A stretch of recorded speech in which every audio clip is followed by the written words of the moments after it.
Well, hello all, this is Game Galaxy Zone. Man, am I big happy and big mad all at the same time. This event information couldn't have dropped literally at a worse period of time for me right now, as I'm in the middle of finals, trying to catch up on other stuff on YouTube, and in the middle of the Game Awards watching anime and studying my ass off. Like, I knew that this was going to be coming. I actually seen that Aniplex was streaming a little bit earlier today, and I was like, that's probably just the JP stuff. I don't have to worry about it, not thinking the fact that I'm not even subbed to freaking JP's account. So I should have just noticed the fact that this information would have been coming tonight anyway, but I wouldn't have really noticed because I've just been busy. So I have to unpack a bunch of stuff just to set this whole recording up. It's a whole process right now. I'm sorry. I'm going to try and go through this as best I can, being as positive as I can with this, and trying to go through this pretty quickly. I'm not going to edit this video. I don't have the time to do it tonight, so please bear with me if this audio is quiet or jittery or anything like that, because my setup is not what it is at the moment. So let's get into it. So 3 big things. Biggest thing being the Christmas event. The new Christmas event was announced. Awesome. The pickup line for it also got announced. Only new servant, Ereshkigal. We'll go into that. And then the Caldea Broadcasting Station event, which was the live stream, is giving us 13 Saint Courts. So as long as you log in, 13 free Saint Courts. Always nice. Let's start off with the event. So we've known that this has been coming for a good while. We just didn't know exactly when, and it is finally here. So it'll be starting on 12/16 and running to Christmas Day, 12/25. The event period will start at 0000, or in this case midnight PST time, which I believe should put us at the normal 2 a.m. Eastern Standard Time. So I'm pretty certain on that. Like, I had to think about it and do everything again, but I think that should be the estimated time of when that should be coming out. Regardless, I might be always wrong, so just keep an eye on it. But going down into this, you're getting a welfare servant, some really cool CEs. The loot box gacha shops are back, so you can grind out materials, and those are not limited to 11 boxes. You can actually keep grinding after the 11th box. So if you need materials right now, like gems and specific ascension materials, this is a great way to get it at the moment, because we won't be seeing anything like this for a while. So just pointing that out there. So going down it, masters who have only completed the 7th singularity, Babylon, will be able to participate in this quest. So if you haven't done that or in the process of going to do that, go do it right now. I believe main quests are actually half AP or a 4th AP, so it should be pretty quick to go through it. So go ahead and go do that. The progression of this event will be split into sections all the way from 1 up to 8, and each will unlock during a specific day and time. Of course, this is very similar to how previous Christmas quests have worked out, so you're going to be grinding out challenge quests and event quests to be able to get materials to trade stuff in for the shop. You'll also be going through the lotto boxes in order to get the ascension materials, and later on the uses for NP materials for Altera of the Sun, which is our 4-star welfare servant that we'll be checking out on as we go further down. You don't get to exchange for her until you get to the, I believe, 10th or 11th box, so you'll have to go through all of them in order to get that, I believe. So servants listing that will be dropping event items are as followed. You have Ishtar, you have Altera of the Sun, Enkidu, Ereshkigal, Jeanne d'Arc, Alta, Santa Lily, Ultra Pendragon, Santa, Alter, Ushiwakamaru, Merlin, Gilgamesh, Paracelsus, Smash, Altera, Medusa, and that is Lancer, Jaguar Warrior, Benki, and Leonardus. So an actual good lineup of servants for this. I guarantee many people have a lot of this. Gilgamesh Caster, should have pointed that out. But yeah, quite a lot, so should be pretty good on helping to grind out the quest itself. The quest, I'm trying to see here what the CE is all about. Oh, this just increases event stuff. Available events through exchange, so you can get this in the shop to help increase the Sands of the Underworld, which I'm guessing is the material needed for the gacha boxes. Yes. And then you have the event CEs, which I believe these are the ones in the gacha. I think. I'd be really surprised if they're not, but we'll find out in a few minutes. So, and you can see each one here has a different drop rate for the most part. So going down to the lotto boxes, gacha boxes, whatever you want to call them necessarily speaking. So from the 11th prize line on, there will be no grand prize, gold fruit, or silver fruit, but you'll still be able to go past it and be able to get materials and stuff like that. You'll also be getting 4 bronze fruit each time you do it, so it's not necessarily pointless as far as fruits go. The exchange period of that will go until the end of the year, 12/31, so if you have leftover resources, you can pick stuff out of the shop. So it looks like 1 through 4, the Ascension materials needed to level Altera. Of course, the 5th lineup is the one where you get the exchange ticket to actually get her. 6 is a crystallized lore. 7 through 10 are the hero crystals, the 4-star variants. And then materials you get in this. So there's only 4 types of Ascension and skill materials. So if you need Homunculus Babies, Ghost Lanterns, Mystic Spinal Fluid, and Seeds of Yggdrasil, now is a great time to grind these. I would highly do it just for the Ghost Lanterns, Homunculus Babies, and Mystic Spinal Fluid. Because you do need a lot of that with a lot of Serpents upcoming. Unfortunately, Ereshkigal actually needs the newer item that just came out of Salem, and I mean a lot of them, like 200 plus of them. So unfortunately, and that would have been nice if that was in here, but it's not.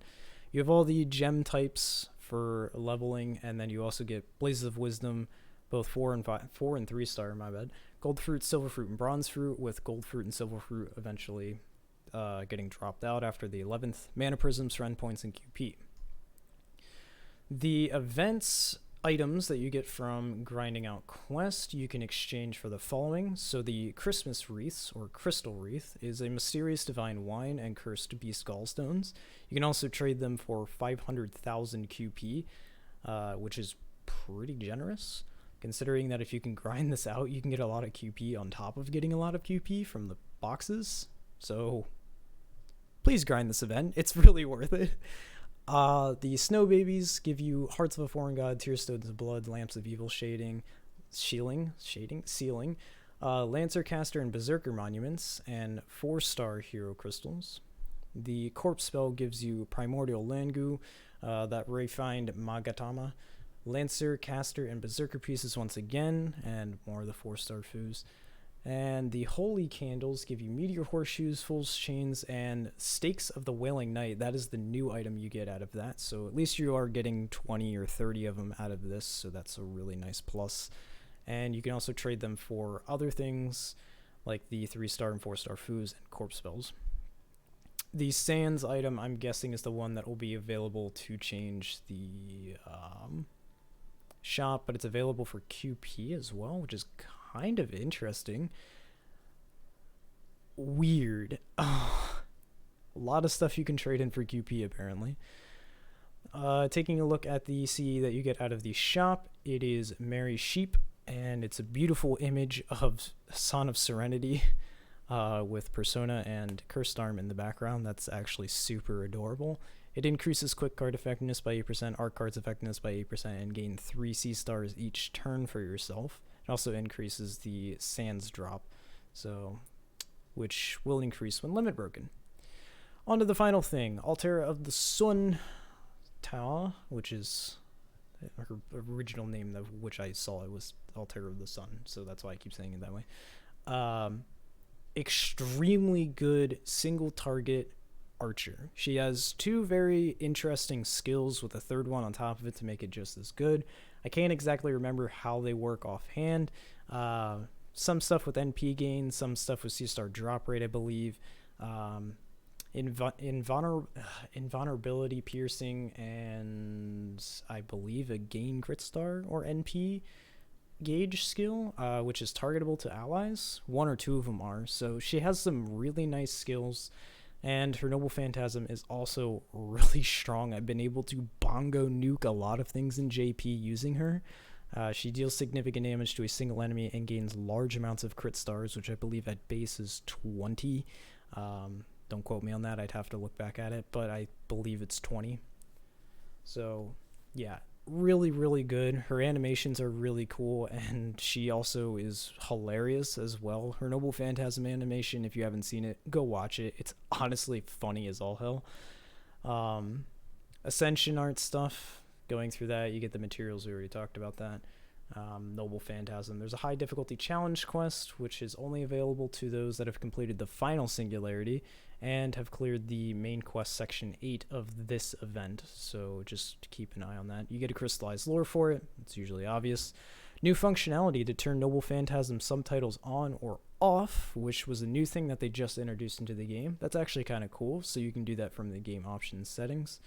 And last but not least is the gacha, which I know so many people are super hyped for, myself included, because it's been a year since Babylon, and they decided to wait a year to put Ereshkigal in a banner. I don't know why, but that's what they did.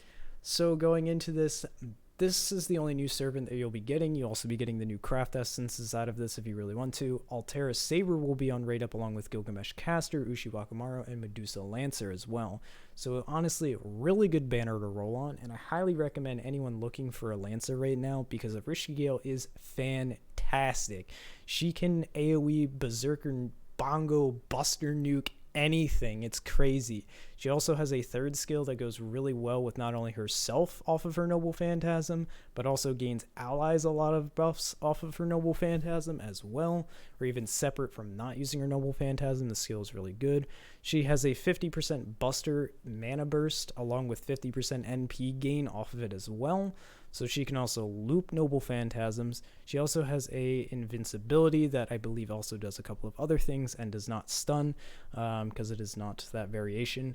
I forget exactly what else it does. I think it might just be an invincibility, but I don't remember. She's really, really, really good, and I would highly recommend to roll for her right now because I don't think she gets a rate up again for a very long time. I know right now that there are a couple banners coming out that are pretty crazy to start rolling on. We just got the new Foreigner classes. We're getting another Foreigner servant within the next couple weeks. I almost said months. Next couple of weeks. So a lot's going to be going on right now to be rolling on. Here's the lineup of when you can roll for these servants, the changes between Ereshkigal and Altera. I don't think there's anything different besides that. It doesn't look like it. We could take a look at the CEs. So we have Starry Night. The 5-star increases Buster card effectiveness by 10%, crit strength by 10%, and begin battle with charged at 40%. That's interesting. I wonder what that would limit break to. Probably 50. Party Time increases quick card effectiveness by 8%, Buster card effectiveness by 8%, and crit strength by 5%. And the 3-star Snow Pirates, which is pretty hilarious. Apply Evade one time and gain 1 C-star each turn for yourself. These CEs are actually really good. I don't think I've ever looked into them personally. I've seen them before, but I didn't realize this is what they did. And they're all really, really good, especially a CE that allows you to apply Evade. There's not a whole lot of those that you can kind of get your hands on readily. So this is actually really nice. And considering the fact that it's a 3-star, it's pretty much a free win. Even if you don't roll on the banner, you can actually roll in friend points to get 3-star CEs if you didn't necessarily know that. I didn't know that for a pretty long time, but granted the drop rates in that are still pretty abysmal anyway. But yes, you can get 3-star event CEs out of the friend point gacha as well. Most of the time you'll never necessarily need it because you'll get them either from gacha rolling or just random drops sometimes, so it's kind of pointless, but you can do it. And that's it. That's all the information to go on to a lot of it. Sorry if this was a little bit long, but I tried to go through it as best as possible and to give you as much information as possible without trying to make this into a huge notice of information. I'm partially tired. Sorry, that probably made 0 sense. Anyhow, hopefully we'll get to see some pretty good luck with rolling. I know a lot of people are going to be rolling and very excited for Ereshkigal, myself included. I'm actually going to be rolling for Ereshkigal. I'm hoping to get her with ease because I definitely want to roll for Hokusai, and then after that I really don't care what NA wants to throw at me for a little while. I'm sure my luck is about to go pretty bad pretty soon, but regardless of the fact that Osigwakime was awful, I think I deserve a lot of luck in NA at the moment. So, but keep an eye out. The 16th is when this will be starting, and that will put us on this upcoming Monday. So, I believe Monday night? The start of the 16th. So, actually, this will start up on Sunday night. My bad. So, this is really, really nice. So, we've got Sunday night going into Monday morning. This is when this event period will start. I'll actually be home at that point, so I'll be streaming. So you guys can come check out my roles for that if you would like. But that's it. That's all you need to know. Hopefully anyone rolling on this has some pretty good luck. And I shall see you all hopefully in either live streaming events or future FGO videos.